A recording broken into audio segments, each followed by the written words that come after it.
Started. Okay. Right. How do I share my screen then, Simon? Refresh my memory.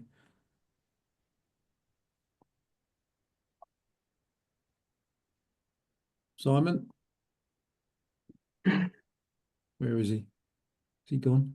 There should be a share button and it's highlighted in green on mine. It's Yeah. Yeah. at the bottom, yeah. And then I think you can choose which screen you want to share. Ah, yes. Thank you very much indeed. That's all right. Beautiful. It's just been a while since we've done that. Right. Okay. Share that one. So we'll do slideshow. Beginning. Okay. Can you see that? Yeah. Yes, I do. Yeah. So you can see that full screen. Great. Excellent. Lovely. Right. So thank you, Nick, for that brief introduction. So this is the first of 5 Zoom sessions that we're going to be running. Previous years, we've sort of focused very much on identification of species that we're likely to be seeing on both on our walks and on our surveys. But from feedback from you guys and discussions with Nick and David, we've sort of widened out the experiences that we want to cover this year. So for those of you who are coming back for year 2 or beyond, then welcome back, and hopefully you'll enjoy these new topics. If you're new to the group, all the old sessions are available online, so you will be able to view them. Just get in touch with Nick or David, and they'll be able to point you in the right direction as to where to find all of those recordings. And they'll cover a multitude of areas in terms of identification of species in different habitats and so on. So tonight's session, and we are recording this one as well, so you'll be able to review it again. We'll also probably send the slides out for you to refer to.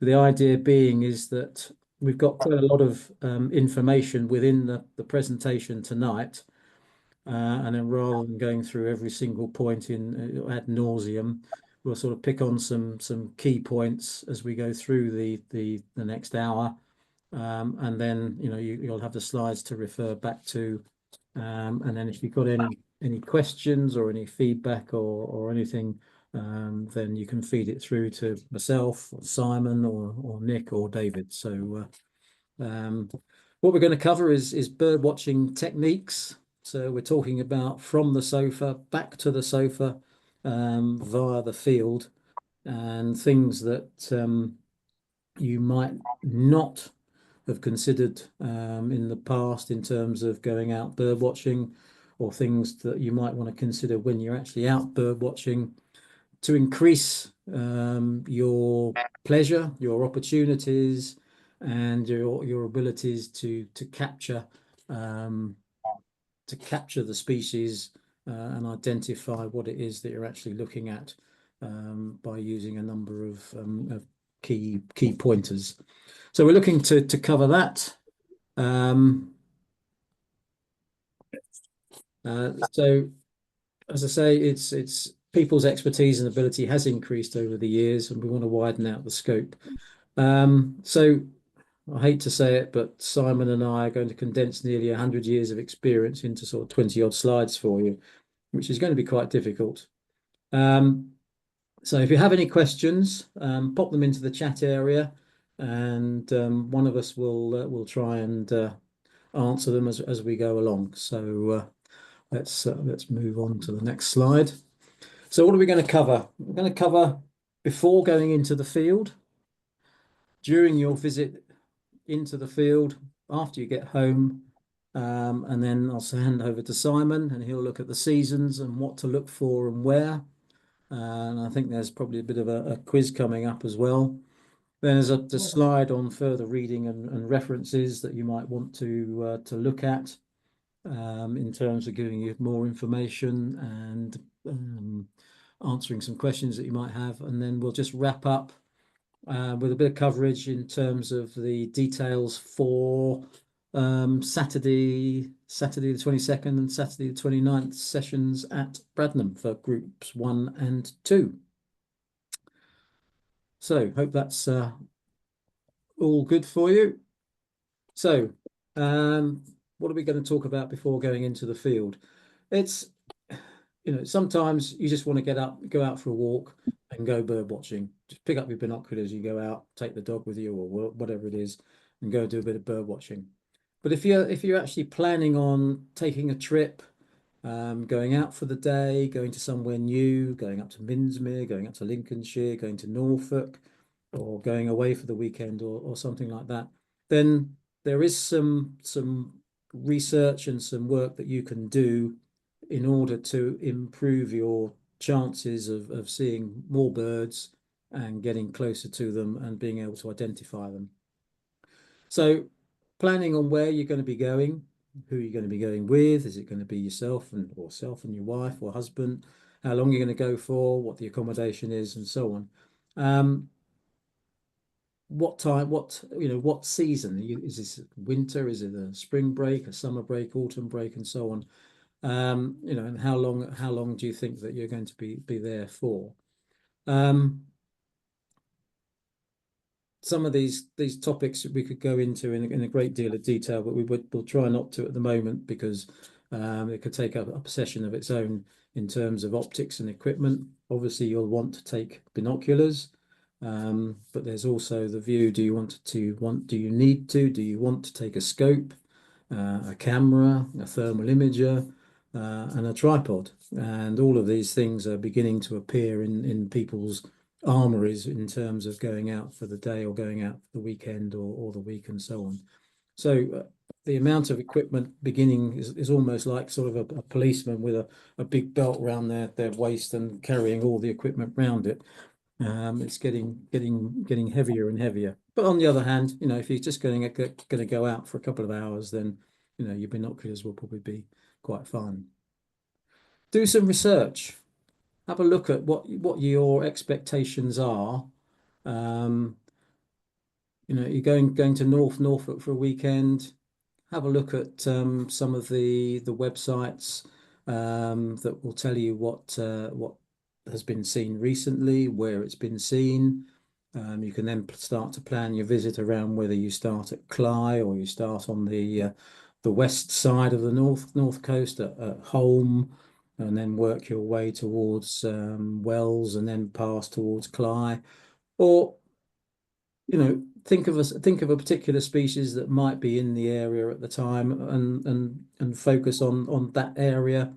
Focus on the species that you're going to see, what the identification aspects of those particular species are. For example, shore larks at Wells Beach, where they might be found, what are they likely to be doing, what their call is.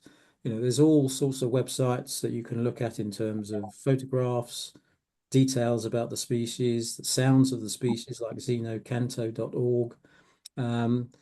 Give yourself the best chance you can so that when you're out in the field that you'll actually be able to see, hear, and recognize that particular species. Clothing, obviously we're a very dull bunch of people when we're out in the field, olives and greys and drab colors, but it does make a difference. It's if you go on safari, for example, if you're going abroad, going on safari, they say, don't wear white, don't wear bright colors, but be sort of fairly drab. But that's that's a natural thing to do. It's the brighter you are, the more easily that you're going to be seen by the bird. Put yourself in the bird's position, and try and do something that it's going to make it more difficult for that bird to see you. Think about the identification aids that you might want to use or take with you. So, there's books, there's apps, there's your notebook and pencil to make some notes with. If you come across anything unusual or noteworthy, what do you want to have on your phone? What do you want to have in the car? What do you want to take with you in a rucksack, and so on and so forth. And then obviously sort of food and drink, because you never know how long you're going to be in the field. You might get caught up with something exciting and you want to spend more time. So just make sure that you're going prepared.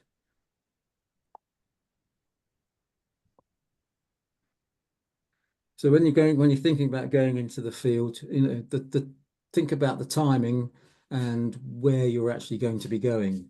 So, for example, the first couple of hours of every day are the most lively, um, and in the winter, then obviously it's the last 2 hours of the day can be good as well. And when we're talking about things like starling murmurations, bitterns roosting, and they're the most sort of active periods of the days throughout the year.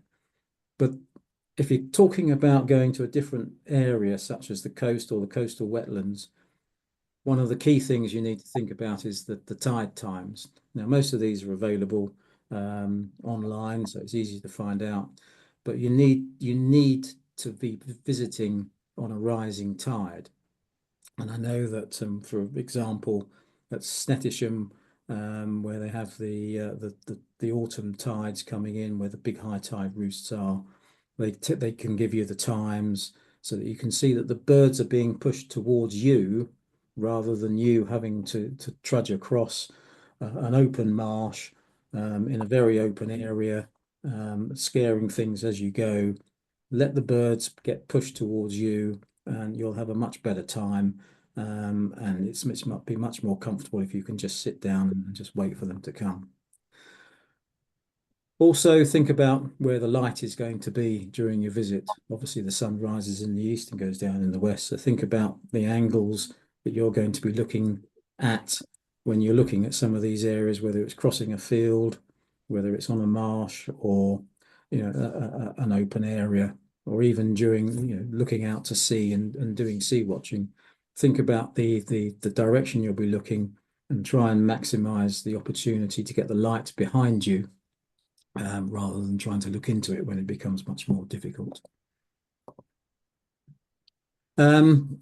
Think about the habitat that you're planning on visiting. I've divided it into sort of 4 separate areas: so lake, river, marsh, and field, hills, mountains, and moorland, coast, wetland, woods, parks, and gardens.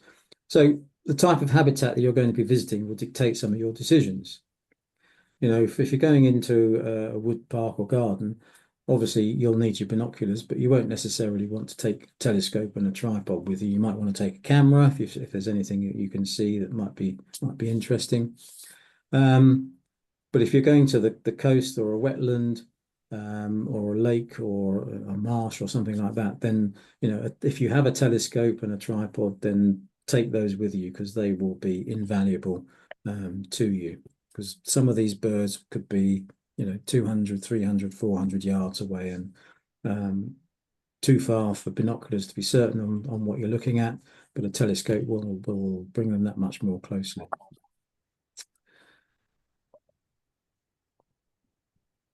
So that's sort of a bit of the preparation area.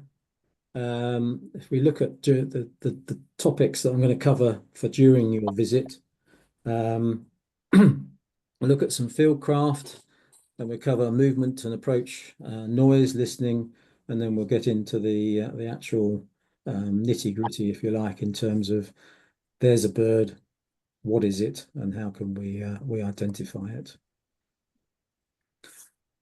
So something that you learn is that we are basically hunters in terms of what we're trying to do. We're trying to hunt down a bird. We're trying to find it, locate it, and get close enough to identify it based on a number of characters. So how do you get yourself into that position? One of the things is to take your time. So you turn up, you get out the car, you think, okay, well, we're here. Which way are we going to go? Which route are we going to take?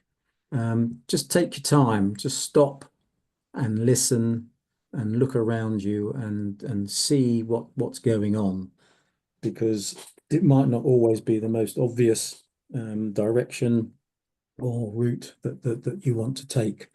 Where are the birds? Where are they singing? Where are they calling? Are they flying over? Are they over on one side of a marsh or on the other side of a field? Or is the wood quite quiet? Is it much easier to go around the outside of the wood rather than going through it to start with, because the birds want to come out and feed on the outside edge rather than being in the middle? So get a feel for what the birds are doing, and then start to think about how you can get a better view. Can I walk along the edge of this hedgerow and get a better view from the other end of the hedgerow? There's a light better. Are the birds nearer to that? So, and put yourself, it'll probably come up again and again. Look at it from the bird's perspective. The bird is there. It wants to feed. It wants to do whatever it wants to do. Um, it might be roosting. It might be just flying around, looking. Depending on the species, it could be flying around and in the air, feeding, and then coming down and landing in the same point every time. It could be like a flycatcher taking off and then coming back to the same point every time.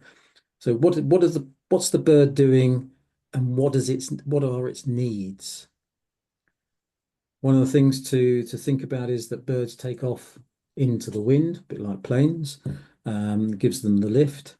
So think about where something is, where the wind is coming from and where the light is, because they will have a big impact in terms of how the birds behave, depending on how you're walking along a hedgerow or over a field, across a marsh, or along a cliff or anything. Think about that. And if you do flush something and the bird is going into the wind, it's less likely to move as far as if you're going the other direction and it's going downwind. It'll probably just fly off 200-300 yards rather than something like 20-30 yards into the wind. So just keep thinking, what's the weather doing? What's the light? Where are the birds, and what are they actually doing?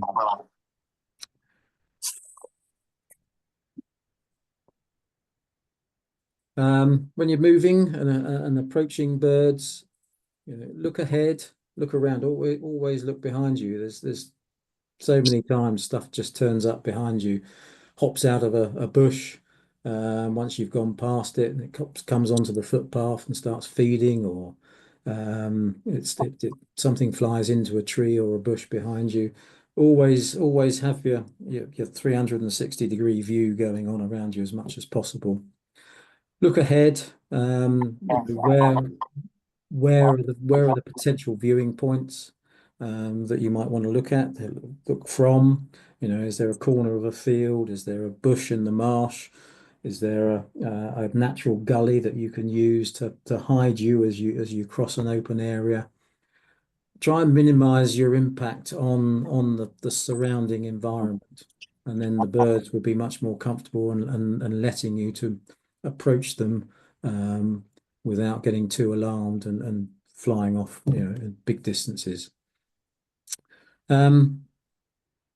Think about sort of just rather than walking the whole length of a hedge or something, walk 20 yards, stop. Can you see more detail on the bird from where you are now? If you can, do you need to get more closer? If you can't, then yes, try and get a little bit closer, but don't overdo it. And use various techniques in terms of trying to get that much closer. There's a line there that says no skylining. That was a big thing um, way back when I started bird watching, that if somebody is sat down on the edge of a reservoir or a lake or something like that looking at birds, and somebody suddenly appears on the bank behind you, they're silhouetted against the sky. Again, think about the bird can see you. You're looking down on the lake, that's fine, but the bird can see you lit against the sky behind, and it's immediately going to be um, thinking about where's its escape route, do I need to go now, and so on. So skylining was a big thing. It's probably not quite so so much these days. There's more people are bird watching. There's birds tend to get a bit more habituated in many senses. But just again, think about what is how the bird is viewing you, as well as how you are using how you are viewing the bird itself. Crouch down if you're in a field or a marsh. I'm not asking you to crawl across the thing on your hands and knees, but sometimes some people do. But yeah, it's all about just minimize your footprint, your appearance, um, as to where the bird is and what it can see from your perspective, from its perspective of you. Again, think about the time of year, behavior of the bird. Could it be a breeding bird? In which case, it's going to be defending its territory or protecting its nest, and any opportunity that um, you give it to fly off and start flying around means that predators can come in and potentially rob the nest of eggs and young. And you obviously don't mean to, but it can happen. And the more you can minimize that, the better. Noise. There's two lots of noise. There's the noises that the birds make, and then there's the noises that we make. And from a vocal perspective, keeping sound to a minimum in terms of the amount of noise and the volume is obviously going to be beneficial. From a movement perspective, think about the clothes that you're wearing. Hopefully, they're not sort of going to rustle too much when you're walking, but also look at what you're walking on. If you're in a dry area in a wood, then there's going to be lots of dead twigs. Stepping on one of those is going to be quite a bit of a snap, and that's going to make a lot of noise and put things on edge. Same thing as squelching noisily through a bog or crossing a river or something like that. So just think about the noise that you're making and about the equipment that you're using. The good thing these days is that modern cameras are silent. They didn't used to be. And so that's something that's improved a lot. But also think about when you're using a hide. There's so many times when it's windy and people open the door and then the wind just takes hold of the door and just slams it back on the hinges. And that boom, that's it. Just everything's back up in the air and flying around and waiting for it to settle, and things have moved further away and so on. So just think about that. Um, it happens very, very frequently. So when you're listening, I mean, this is the great thing about birds, that they do call and they do sing and they do it a lot. And they do it repetitively most of the time. So they help us to locate them, whether they're flying over or sitting in a tree or a bush or out on a marsh somewhere. It does help tremendously. But this is one of the areas in terms of help that should help you an awful lot in terms of helping to identify the species that you're looking at. Is it singing or is it calling? You can see the rest of the points there. All of those are worth thinking about from the point of view of helping you to understand what the bird's doing, how it's behaving, and therefore try and pinpoint the species that you're looking at. And use your phone or use Merlin to capture the sound if you can. If you're unfamiliar with it, you don't know it, try and take a recording, because you can always replay that later on, either at home or to somebody else that you meet, and help you to try and identify them then. So having done all of that, we've found ourselves a bird or a group of birds. What we want to know is what it is. So there's a whole bunch of things we're going to go through in the next 2 or 3 slides. Um, we've got up on the top right here. Um, this is taken from just the inside cover of the Collins Field Guide, but it's a and most of the field guides and books do have this sort of thing in there, and it's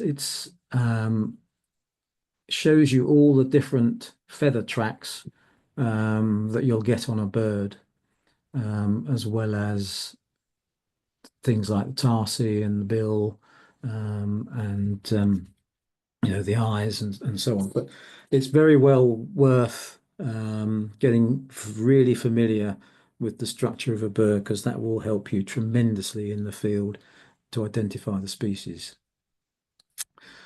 And when you're looking at a bird, then it's all very well looking at a blackbird or a song thrush or whatever, and you're familiar with those. But can you automatically recall um, what its tail length and shape is? Is it medium length? Is it long? Is it tidy? Is it untidy? What does it do with the tail? And so on. So, thinking blackbird versus song thrush, blackbird is quite sort of, it's larger, it's a bit more scruffy in some ways. The tail's long and rounded and not that tidy, and it's quite a plump bird, bounds around a lot. And the song thrush is same family, but it's smaller, it's slimmer, it's much tidier. It's shorter tailed. It's very tidy sort of tail, and very neat looking bird, very sleek looking bird compared with a blackbird. And think about magpie versus jay in terms of structure, tail length, the wing length, and so on. There's all sorts of species that you do know that if you think about comparing them, that might help you to understand more about the structure of the bird and how to describe it to yourself and make notes and so on. Also, the color. Um, there's is it a colorful bird? Is it a fairly drab bird? Are there any noticeable features about it? Does it have any wing patches or wing stripes? Does it have any facial features like eye stripes or moustachial stripes and so on? Think about something like a chaffinch and a greenfinch. Greenfinch coming to your feeders, fairly sort of grayish, unless you've got the nice males, which are nice green. But again, there's not too many individual features there color-wise. But a chaffinch, it's got white outer tail feathers, it's got wing bars, it's got color on the head, and so on. So very, very different. Size and shape is also important. Is it comparing it with something that's next to it or nearby it? Is it bigger? Is it smaller? Um, is it something that you can sort of remember from memory? But our memories are not always the most reliable sort of factor. What sounds is it making? Is it calling a lot? Is it silent? Is it singing? Does it call occasionally when it flies? Or is it calling from a bush and it won't come out of the bush? So all of that, adds more value in terms of the observation that you're making. And if you can, then think about the age of the bird. Now, smaller birds, it's perhaps not so important apart from late summer when we always get the young tits, we get the young warblers and the young finches and so on, and sometimes they can look completely different from the adults. But the larger birds, especially the gulls, which are a law unto themselves in terms of the length of time it takes them to mature and the different plumages that they go through. There's a whole area in terms of aging these larger birds that can help you to, if you understand the aging process, can help you to identify and pin down the exact age of the bird that you're looking at.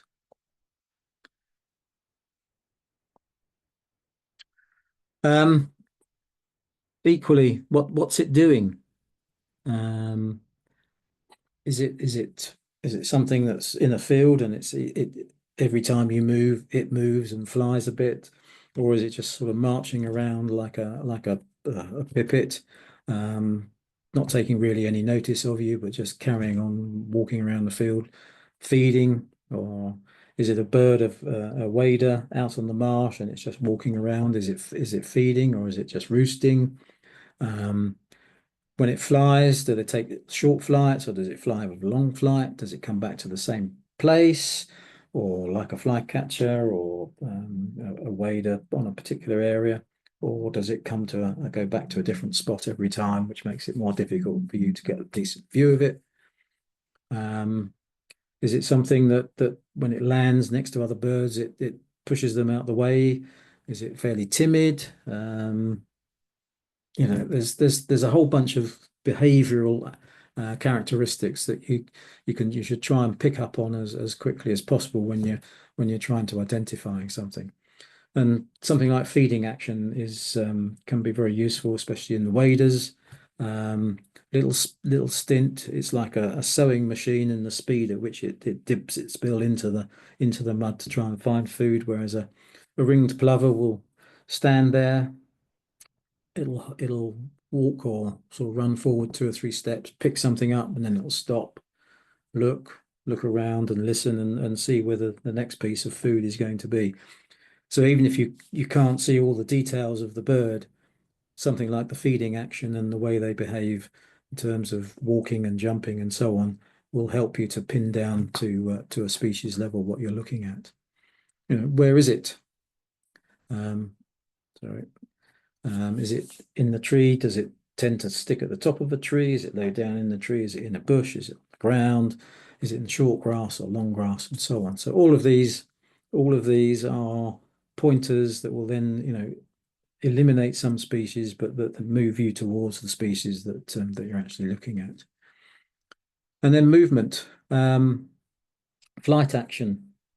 Is it level like a jay, or is it undulating like a woodpecker, where flaps its wings and goes up, closes its wings and then drops down and just undulates through the wood? Does it take a short flight or a long flight? And also, if you look at your feeders, what does it do when it's landing? Um, a robin comes onto my feeder. It comes on, stops, comes straight onto the feeder, lands, and cocks its tail. So even if you can't see the red breast or it's a bit on the back of the feeder or whatever, you know it's a robin. Chaffinch comes up to the feeder, flies up to the feeder. It always hovers before it lands. So you can see the wing bars and you can see the white outer tail feathers, but it always hovers before it lands. Greenfinches just come on, go straight in. Great, and goldfinches, they also sometimes will come in and sit on a branch near the feeder and then come onto the feeder itself. So all of this is it's the different species, and it's basically um, what all adds up in terms of what we call the GIS, which is a general impression of size and shape for each species. And when you think about it, each species needs to recognize its own and also any dangerous species. And whatever age those other species are, whatever sex, time of year, and all that sort of thing, GIS is something that will always get you to identify something successfully. And if you can, take notes, either on the phone, voice notes, written notes. If you're good enough, if you're lucky enough, to be able to draw pictures and salient points of the plumage and so on, do that. They're being valuable after the event. So hopefully you've identified it. Um, enjoy that process, enjoy that capture of the bird. Is it a new bird for you? Is it a bird that's in a different place than you've ever seen it before? Is it in a different plumage? Is it something that you should tell others about? We're just coming into spring now. The first wheatears are coming through, the first yellow wagtails, rock pipits, ospreys. They're all coming through now. So if you see something worthwhile, get the news out, tell others about it. Everybody would like to see some of the species that you can see. But also, if you're not, you still might not be sure. But that's not a problem. That happens to us all. We've all seen birds that can still think of birds I've seen in years gone by and think, oh, well, what was that? Could it have been such and such or such and such? But there's always one that will get away. And, we're all still on a learning curve. We might be experts in looking at birds in this country, but then you go abroad to South America or Africa or somewhere like that, and it's just like, wow, you know, that's when you realize you should do as much research as you can before you get there, because they're just, it's just a completely different environment for you to do, which is great. It's exciting and it's fun. So once you get back from being in the field, look at your notes and photos, compare them against the guides and the apps if you want. Make sure that they're all, you're happy with the IDs. If in doubt, there's lots. These days there are loads of people you can talk to. There's WhatsApp groups you're probably on. Tracking the impact group, you can always put some photograph on that or some notes on that. The local recorder will always want to hear from you if it's something exciting, and talk to us, Simon, Nick, David, me. Send us a WhatsApp or an email or whatever. We're always happy to help you resolve the conundrum of what it might have been, and share your experiences. All county groups have websites and places that you can enter your records. Keep your own notes, keep your own lists, garden lists, county lists, country lists, whatever it is. And think about using some of the many bird recording software systems that are available. I use something called Scythebill. It's very good. It's for recording all the birds that I've seen on the trips that I do. But also think about something I should have mentioned earlier, was when you're going into the field, think about some of the other apps that there are available, like eBird, which you can record as you go, and it'll record the path that you take, and it'll record all the species that you see as you put them in.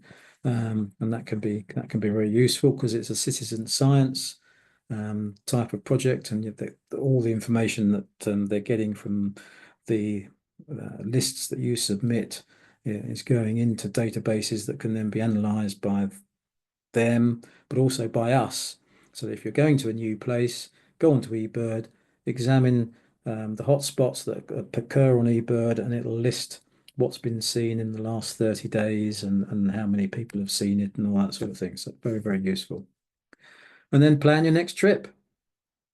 That's what it's all about. It's research, make sure you can get the most out of the trip that you're going to make. Enjoy it while you're there. Enjoy the hunt and the capture, and then revel in it afterwards and plan the next one. It's all about having fun and enjoying it. So I think I'll hand over to Simon at this point. Is he Thank here? you very much, Dave. I just realised that that's on your screen, isn't it? So I'm just gonna. I was thinking I was looking at my own screen, but it's Well, I can either do it for you, or do you want to take over? no. Go on, do it. You do it for me. We'll stay on this Okay, screen. you just tell me when. Dave will be my glamorous assistant now. So I did notice, Dave, the chat this evening is very light, isn't it? Sort of Yeah, thing. I think people have been mesmerised by. bamboozled them all. I've either gone to sleep or Well, bamboozled them. I'd forgotten how bloody Hello? Are you there? Don't know what happened then. No. Anyway, you're back. You didn't realise. I didn't realise that I'd disappeared. I didn't realise that I'd glitched. No, I didn't realise how difficult birding is.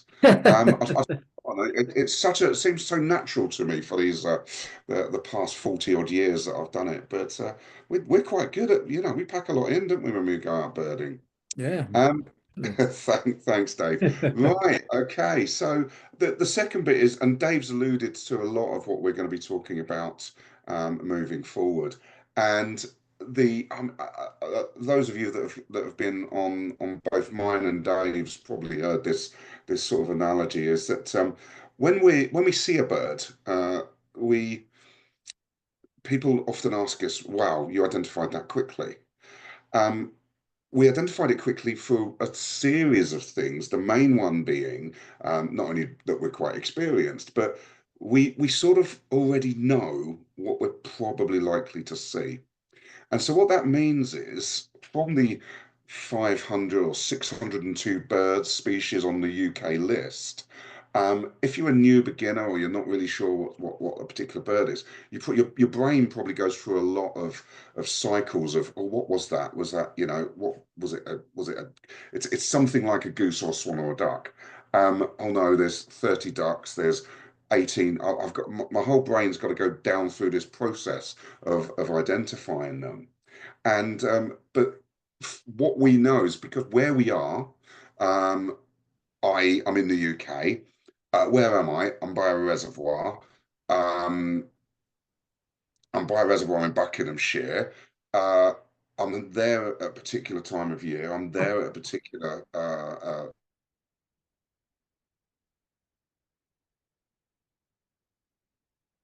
You gone again?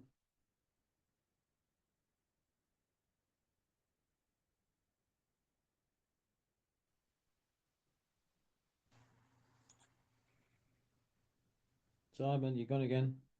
I I appear to glitch again. There's a Yeah. if this keeps happening, Dave, I'm gonna hand over to you. I've got no idea. I'm on really strong Wi-Fi. No idea why it keeps happening. If it happens again, Dave, maybe you can carry on with this. I don't want to keep interrupting people. So yeah, what we're doing is we already have a vague idea. We know we're narrowing down that set of species. And we sort of know what we're likely to expect. And even on the surveys, when we're out at Bradnam, if anyone's coming out with me on Saturday or the 29th with Dave, we know we're going to see probably about 30 species and maybe 35. And of those 35 species, there's probably only 40 species or 45 that we could possibly expect. So instinctively, if we see a bird, we know it's going to be one of these dropped down species. If we see a bunting, it's going to be yellowhammer or reed bunting. That's pretty much all it is. We don't have to worry about rustic bunting or all the other buntings. So what I'm going to do over the next few slides, hopefully, if it doesn't keep glitching, is just take you on a Sherlock Holmes journey of exploration. We're going to be bird detectives. Glamorous assistant, if you could move on the slides.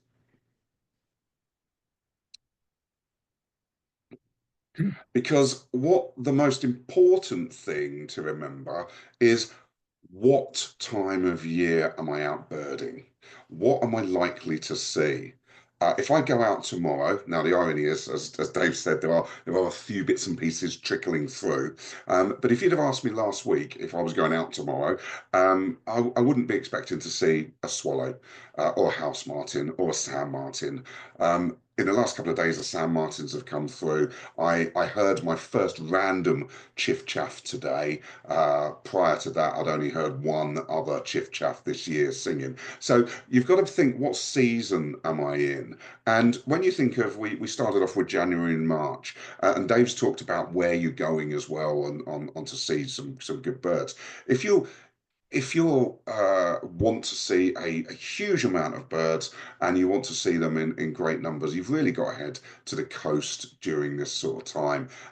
The weather tends to be a little bit harsher, but you know, for the most part, coastal areas don't tend to freeze over. So there's plentiful food supply out there. And if you think about if you're interested in geese and Brent geese, pink-footed geese, white-fronted geese, you've really got to go to that east coast area to enjoy those species. And what you'll also start to think about if you're in an inland perspective is actually when that does start to get snow and wind coming in from the continent, that actually that's then what pushes those birds inland. We tend to see sort of skins of geese appearing. There's still seven.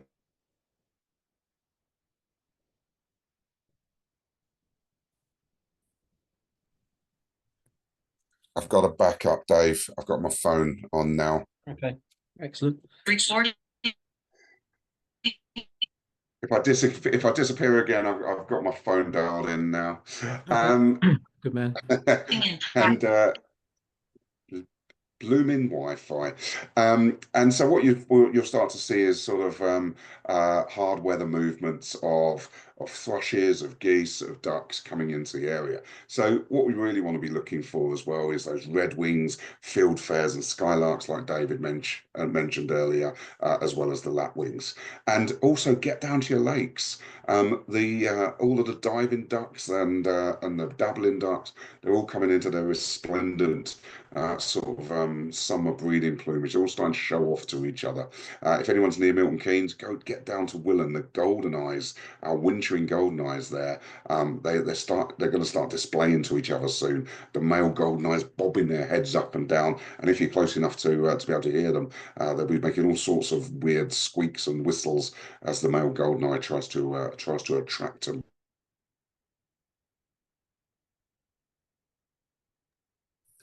If you can move on to the next slide, please, Dave. Yep. Recording.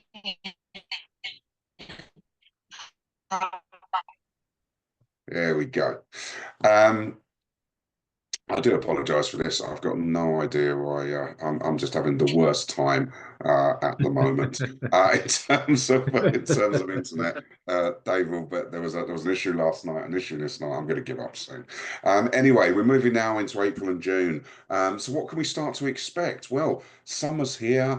Spring's pretty much over as we get into May and June.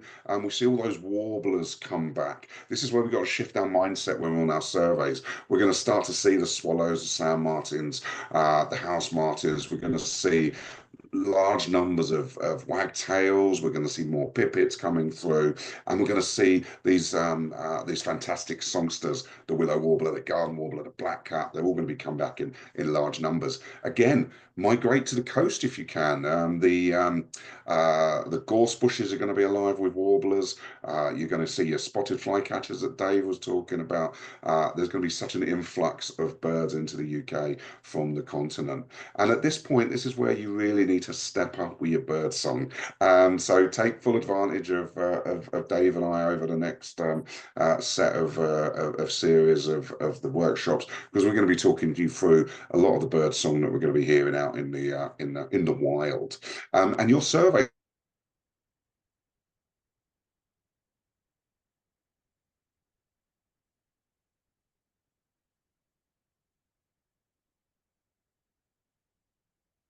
Go on again, sorry. Dave, can you take over, mate? Sorry. Well, I will do my best. Okay, yes. So as Simon was saying, so April to June, this is when the summer migrants are coming back. The warblers, they'll be singing from all over the place in terms of the trees, the bushes, scrub, and making some lovely noises. We're going to have to be the swallows, the swifts, martins will be flying around overhead. Hopefully some nice birds like hobbies and other birds of prey might be around. But yeah, as Simon says, take advantage of what we can do over the next few sessions in the field. we're happy to, we'll be pointing things out.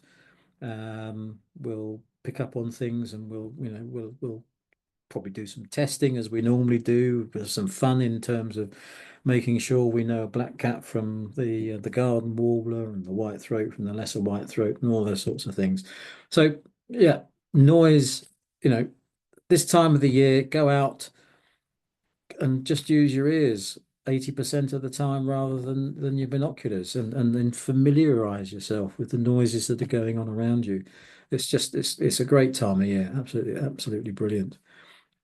And yeah, and they'll all be settling down to breed. It's nice to go out. We'll be doing our surveys to see what's singing and where, looking for the breeding activity and recording it all. So yeah, no, it's an absolutely great time of the year to be out. Once you get past April to June, it's July to September. We've got inland in Buckinghamshire and around in around the fields and the woods and the parks and gardens and everything else. There's all sorts of strange noises that are coming out from young birds that are trying out their vocal cords for the first time, begging for food, maybe trying to do a bit of singing for the first time, or whatever, or just using contact calls that adults don't normally use, but the young use to attract the adults to come to them, and so on.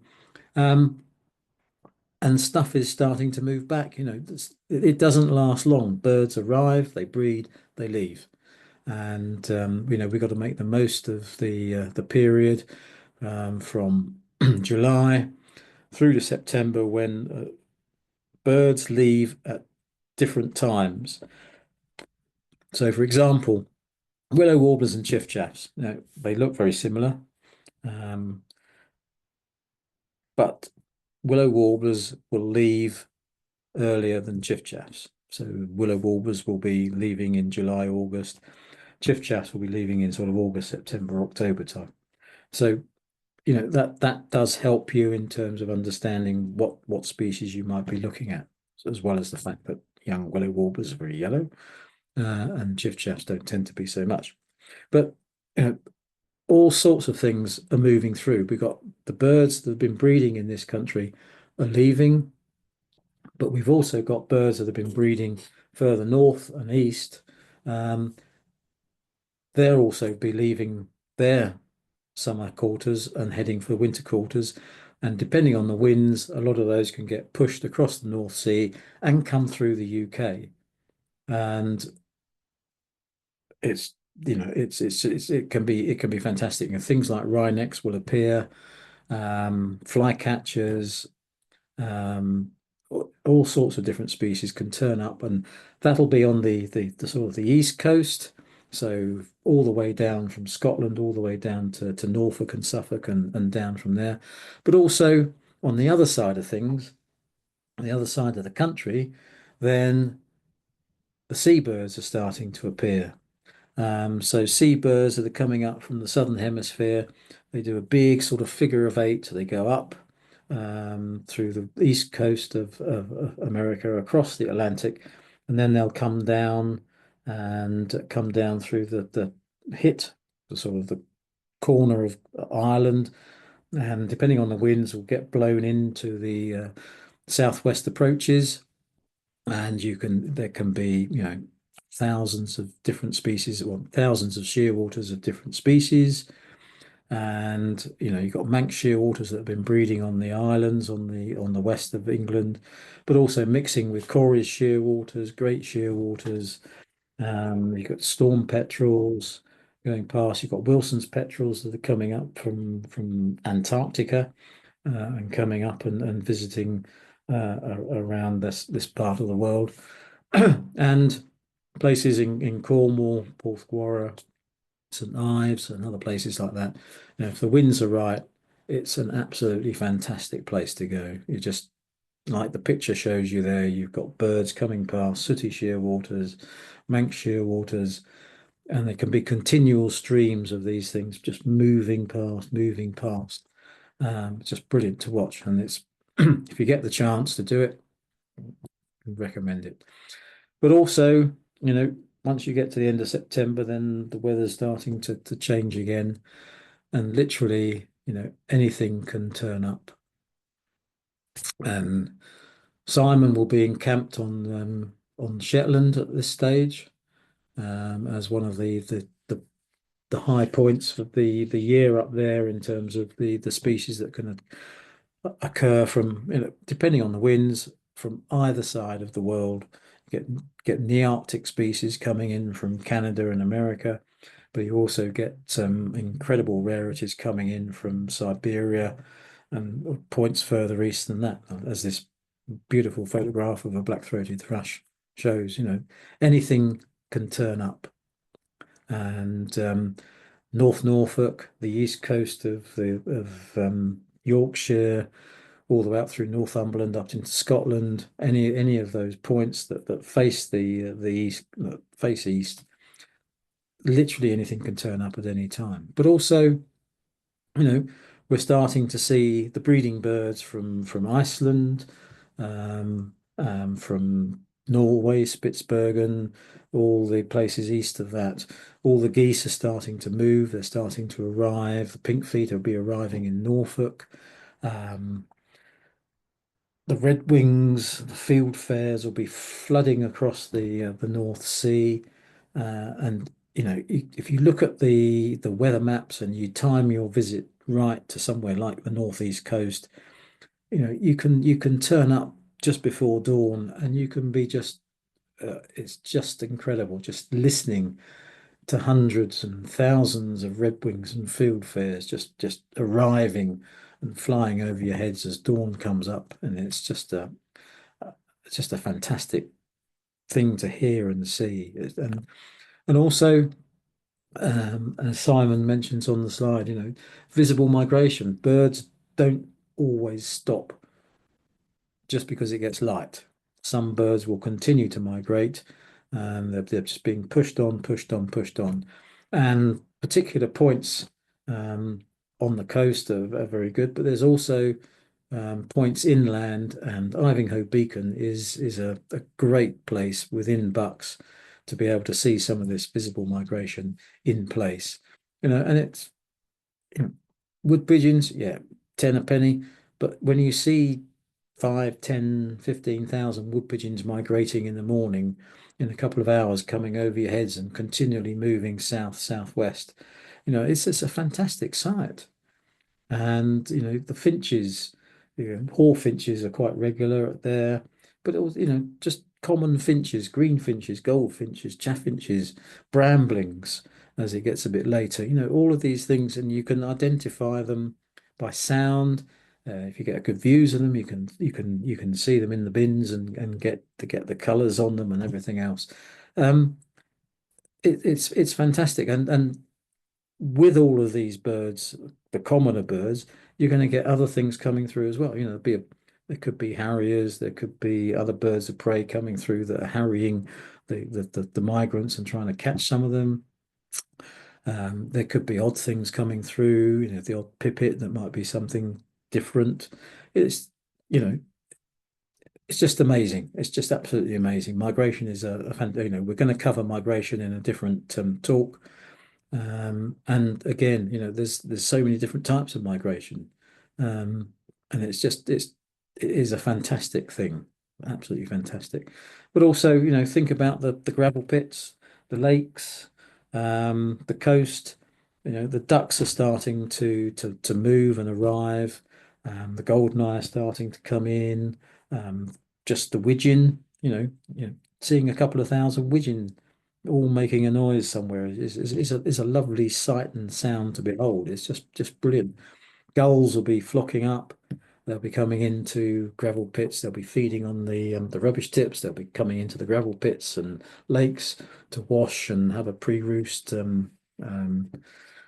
sit and preen, and then they'll be off when starts getting dark, to the bigger reservoirs where they can sit out in the middle and be safe. But you know, all of these things are happening all the time, and there's sometimes it's there's so much going on, but keep your eyes on the weather. What is the weather doing? Is the weather coming from the east? Is it coming from the west? Is it coming from the north? Is it coming from the south? Because even at this time of the year, if you get a bit of an Indian summer and you get a downpour of sand from the Sahara in October, that means that there's hot air coming up from the south, and who knows what's coming with it. Anything can turn up at any time. It's just another great time of the year. So it's going to have a bit of a quiz now. As it says there, it's the 18th of June. You're in the Pennines. The landscape is as it says there, and a thrush appears on a rock formation ahead of you, and you see some black and white. What do you think it is? So 18th of June. So the top left-hand picture is a redwing. So that's not really the right time of year to be seeing redwing in this country. Picture below, field fair, equally unlikely to be in Yorkshire or Pennines in that time of year. Then we have bottom right, we got the missel thrush. It's a big thrush, but it's pretty much brown and creamy and some black spotting underneath. But could it be that? Yeah, it could be. But this is the far more likely candidate. The mountain blackbird or the ring ouzel. It's like a blackbird, slightly more stocky. Wing feathers have a very narrow white edge to them, makes them look quite scaly in some lights. But the males have this beautiful white crescent on them, on the breast, and they're a much hardier species that enables them to live in the Pennines and other upland, moorland type areas. This one could be it should be fairly straightforward. 19th of November. So we're quite late on in the year here. We're in Buckinghamshire, in the farmland. So what are we likely to be looking at here? So it's in the stubble fields. So what species do you think we've got here? So we've got skylark in flight. You see the white trailing edge to the wing, which is diagnostic. You can see the length of the hind claw on the foot there. We've got a pipit here, looking very much like a rock or water pipit. And we've got this bird here, which is clinging on to a reed, which might give a clue as to its name. And then we have our friend here, which is just starting to arrive from the continent, which is a young wheatear. So which one is it likely to be? Well, it's not 19th of November. It's not going to be a reed warbler. A, it's too late, and B, it's not going to be an open farmland. Pipit, yes, it could be in the fields for sure, but it's not a very brown bird, this particular one, so it's unlikely. It's more likely to be closer to water than actually in the middle of the farmland. So we're left with skylark or wheatear. Now the date is probably the biggest clue there, that this wheatear will probably be gone by middle of October at the latest, unless it was a particularly rare species, which is unlikely for Buckinghamshire. So we'll go with skylark for this one. So hopefully Simon will give us the thumbs up on that one. Yeah. Now this one is quite interesting because Simon, you better talk us through this one. Okay, can you hear me okay, Dave? Yeah, we can hear you. Yeah. Okay. I'm doing this on the. I've got you on the laptop and I'm doing it on the phone. One of them must be able to get. Yeah. Okay. So thanks, Dave. Yeah, this one is a bit tricky. So it's 22nd. It's 22nd of March. It's Bradenham.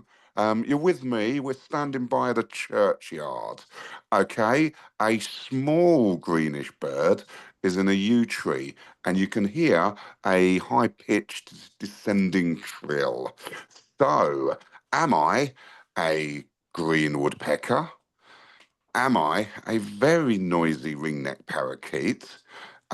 Could I be a green warbler from the Kazakhstan steppes? Or could I be a gold crest? What do we think? Could it be a gold crest?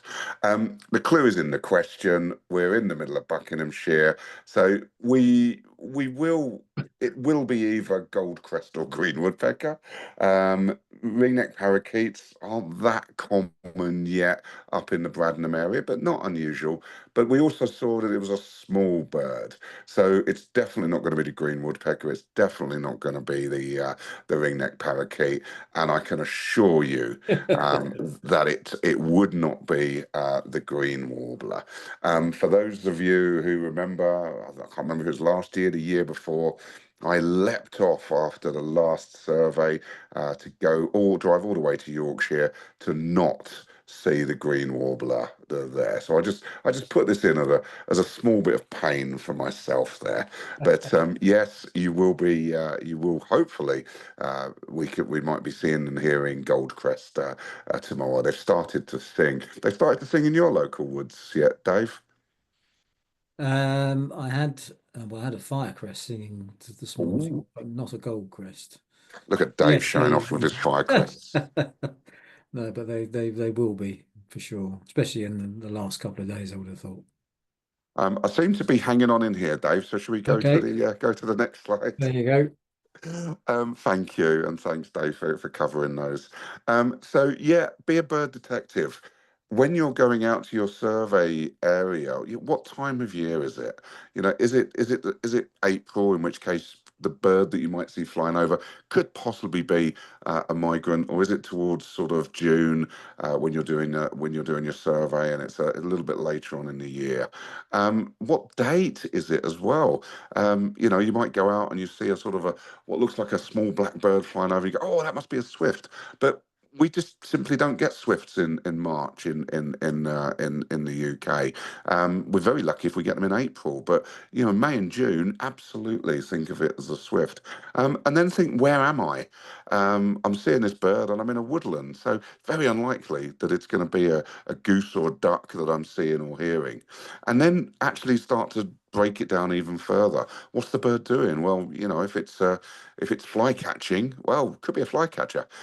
If it's going up a tree, well, it could be a nuthatch or a tree creeper or a woodpecker. Is it going down the tree? Oh, well, there we go. We've eliminated tree creeper, probably eliminated the woodpecker, but we've most certainly probably looking at a nuthatch. Where is the bird as well? Is it on the middle of a lake? Probably unlikely to be a warbler. And where am I? Where am I standing? And you know, am I at a lake in Buckinghamshire? In which case, I'm probably not looking at a diver. Or am I a lake in Cornwall or on Shetland in the middle of October or November? Then there could quite easily be a red-throated diver out there. And then go along your gut of what should be here. What am I likely to see? Tomorrow, if we're lucky, oh, sorry, Saturday, if we're lucky, we might see a goldcrest. We might see a chiffchaff. We might, if we're really lucky, might see or hear a blackcap. They've only just started to make their way north. Those are the only three warblers that we're likely to see. We won't see any other warblers. So think about what should be here. As I said, tomorrow we'll hopefully we might see a yellowhammer, we might see a reed bunting, we might see a corn bunting. That's going to be the buntings for us. So a lot of birders, especially when they're starting out the first time, is they see something they can't identify, and they go, "Oh, the first inclination is it must be rare." Now, there's me and Dave are going to dispel that myth for you now, especially in Buckinghamshire. We've both been birding here for many years, nearly a century, and I've found a couple of rare birds. Dave's found a couple of rare birds. Rare birds are called rare birds for a reason. It's likely that you're just seeing a relatively common bird, or maybe even an unusual bird, but it's a bird you might not be familiar with. So as Dave said, you get any unfamiliar bird, chuck it on the chat, send it to Dave or me personally. What we don't want to miss out on is a wall creeper on the edge of one of your churches somewhere, okay? If you see a grey bird with red wing flashes going up and down the church wall, then give me and Dave a call very, very quickly, especially if it's in Buckinghamshire. I think that's my slide done now, Dave. Okay. This one was back to you, I think. Yeah, no, it's just this is some of the reading material. So I mean, obviously maps are key, whether you use them on your phone, whether you use, like me, I still like to use a paper map and peruse them from time to time. They're always good to look at. Collins Bird Guide, whether you use the book and keep it in the car, or whether you use the app on your phone. I mean, you have to pay for it, but it's incredibly useful. Um, these three here, they're very useful in terms of using referring to jizz and showing sort of different characteristics than you'd probably find in one of the field guides. So they're worth trying to get hold of and have a look. I don't know whether they're in print now, but you probably find them on the second-hand market, probably quite cheap as well. But there's some good features in those. They don't cover all the birds like a field guide, but they focus on particular groups of species, and look at the differences between the various species within those groups. It can be quite nice. Now, this book on the bottom right, there's a guy called who we call Dim Wallace, because his initials are DIM and Wallace, and he's an amazing bird watcher who's been around forever, and he wrote this book. And within that, if you can get a hold of a copy, I'd recommend you do it, because he talks a lot about how to some of the topics we've covered tonight. He'll cover those in terms of how to get closer to birds, how to identify them. There's some fantastic little drawings of his in there, and he also talks about where to go in the UK at different times of the year for some of the species. So it's a fantastic book, and if anybody needs any more details on those or any of the other many bird books that are around, then I'd be happy to help anybody out there. abebooks.co.uk is a great source for looking for second-hand books as well. So I can recommend that, abebooks.co.uk. So just to finish off, we got group 1 going out on Saturday, and group 2 with me the following Saturday, and we're going to be visiting Bradnam, which is on the Bradnam to Waters Ash Road. And the car park grid reference is there. It's on the opposite side of the road from the church. It's a free car park, but there's probably about 6 or 7, maybe 8 spaces for cars.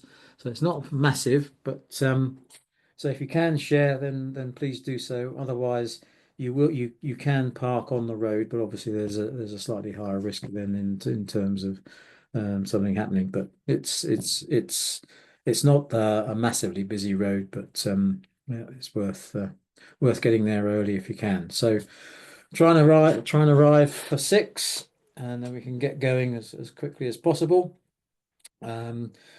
As usual, we'll take your emergency contact phone numbers. So remember your husband's or wives or nearest and dearest's phone number rather than your own.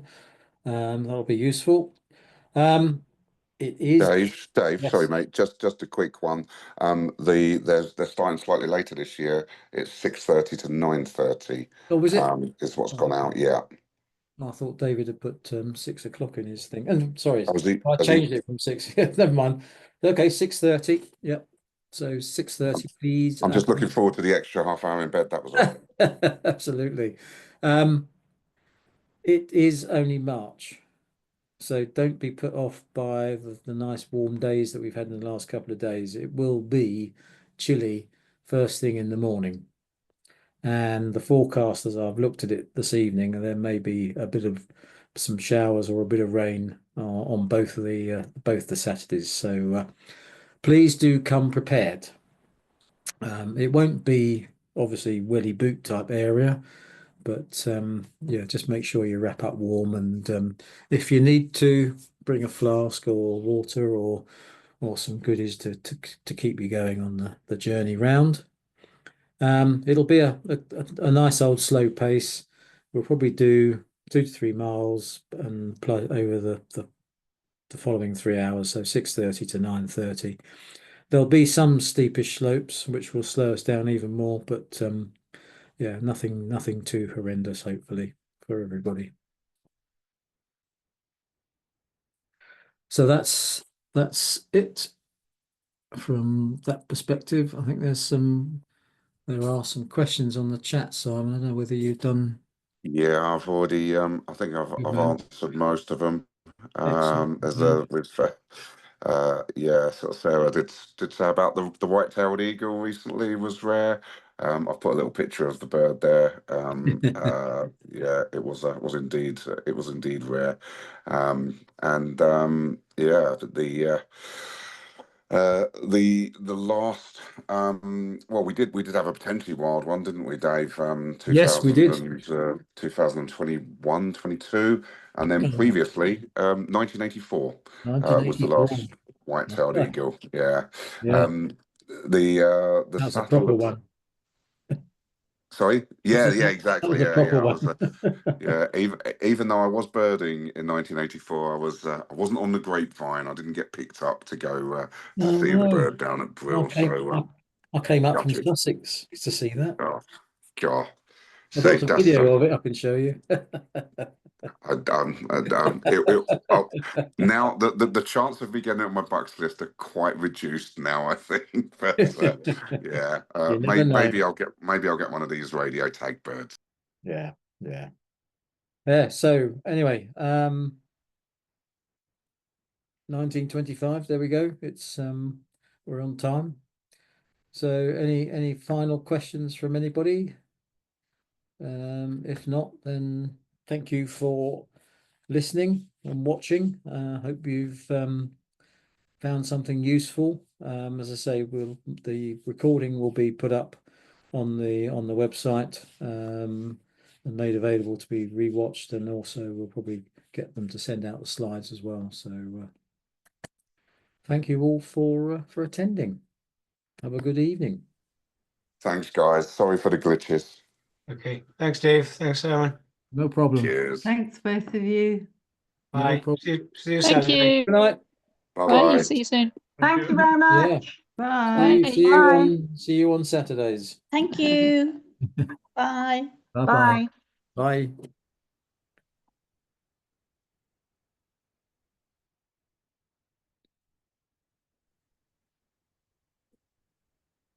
Well, no,